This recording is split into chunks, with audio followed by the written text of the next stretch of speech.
कहानी नीरू की है। पंजाब की नीरू की शादी दिल्ली के राहुल से होती है। दिल्ली कितना बड़ा शहर है ना, लेकिन आप लोगों का घर तो बहुत छोटा है। हमारे पंजाब में तो ये बड़े बड़े घर होते हैं कि मजा ही आ जाता है। कोई बात नहीं नीरू, मैं भी तुम्हारे लिए बहुत बड़ा मकान बनाऊंगा बहुत जल्दी।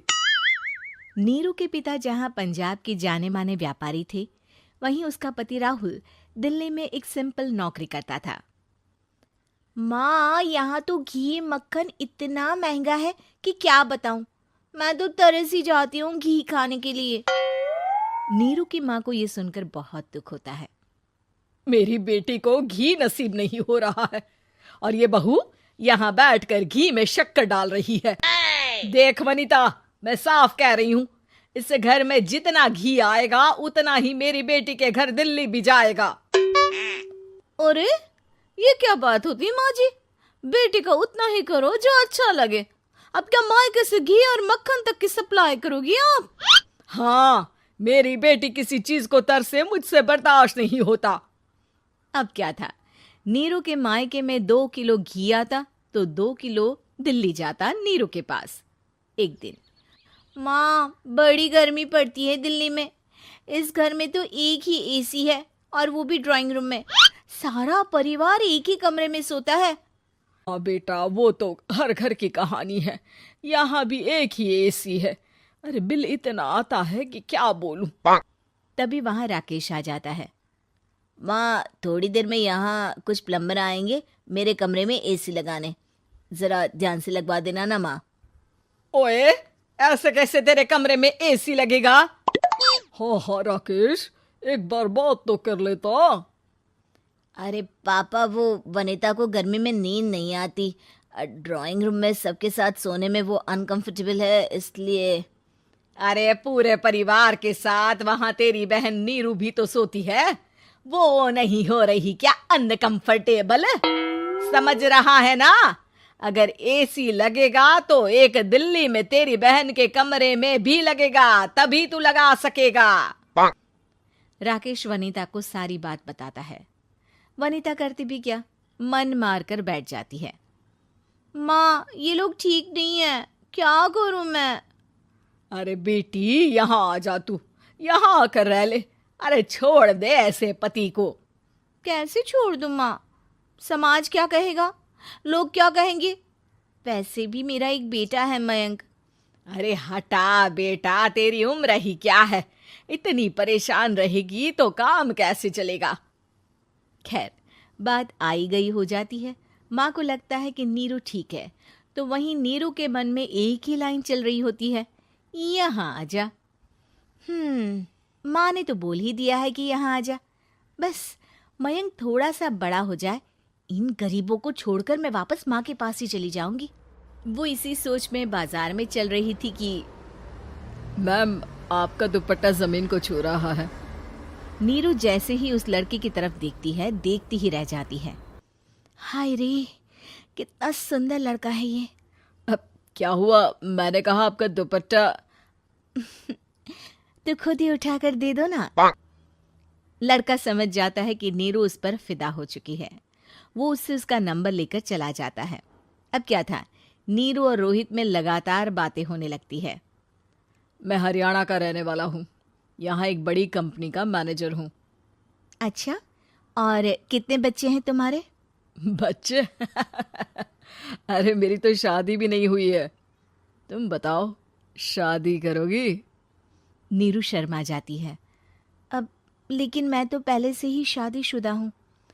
मुझे फर्क नहीं पड़ता, बस तुम शादी कर लो, भाग चलते हैं। बहुत पैसे वाला हूँ मैं, हमेशा खुश रखूंगा तुम्हें।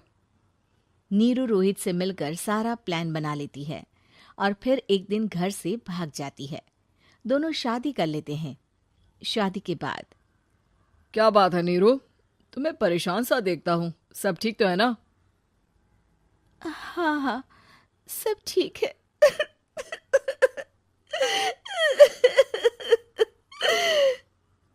ये कहते कहते ही वो रोने लगती है। अरे क्या हो गया, रो क्यों रही हो? मैंने तुमसे एक बात छुपाई है। और वही बात अब मुझे परेशान कर रही है। रोहित, मेरा एक बेटा भी है, उसका नाम मयंक है। क्या बात कर रही हो? ये तुमने मुझे पहले क्यों नहीं बताया? देखो नीरू, मेरी माँ को मैंने ये नहीं बताया है कि तुम शादीशुदा हो। बच्चा मैं मैनेज नहीं कर पाऊंगा। नीरू को समझ में नहीं आता कि वो क्या करे। तुम उस बच्चे को अपनी माँ को क्यों नहीं दे देती? नीरू चुपके से माँ को फोन करती है। माँ, क्या मयंक को तुम रख सकती हो? बेटा, मैं राकेश के साथ बात करती हूँ। आखिर घर का बेटा वही है, जो वो बोलेगा। वैसे भी बेटा, तूने जो किया है ना, उसके बाद से पूरा घर तेरी बुराई कर रहा है। मैं भी अब किसी से तेरे लिए लड़ नहीं सकती। राकेश बेटा, नीरू ने तो जो किया बहुत ही बुरा किया, लेकिन मैं सोच रही थी कि क्यों ना मयंक को हम यहाँ ले आए। तभी वनीता बोल पड़ती है। वाह जी, ऐसे कैसे यहाँ ले आए? यहाँ क्या भंडारा भरा है? और जिस बच्चे की माँ ने नहीं सोचा, उसके लिए हम क्यों सोचे? नीरू को एक बार तो अपने बच्चे के बारे में सोचना चाहिए था ना। अरे लेकिन तेरे पास भी तो लड़का नहीं है ना वनीता। माँ, वनीता ठीक बोल रही है। कल को वो बड़ा होकर इसी घर का हिस्सा मांगेगा तो हम क्या करेंगे? माँ कहती भी तो क्या, वो चुप रह जाती है। वहीं नीरू का पहला पति कहता है। माँ, अगर आज भी वो वापस आ जाए तो मैं उसे माफ कर दूंगा। बेटा, गरीबी चीज ही ऐसी है, क्या करेगा। तू तो अब मयंक का सोच। वो बेचारा तो बिना माँ का हो गया। मयंक के खातिर तू दूसरी शादी कर ले बेटा। लोगों के लाख समझाने के बाद नीरू के पहले पति की शादी रिद्धि से हो जाती है, जिसके पहले पति से 2 बच्चे होते हैं।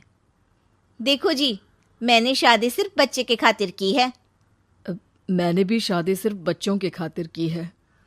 वहीं नीरू के दूसरे पति के मन में ये बात घर कर जाती है कि नीरू एक मासूम बच्चे को उसके खातिर छोड़ कर आई है। अब देखो नीरू, मुझे लगता है कि जो औरत अपनी कोख का बच्चा छोड़ सकती है, वो तो कुछ भी कर सकती है।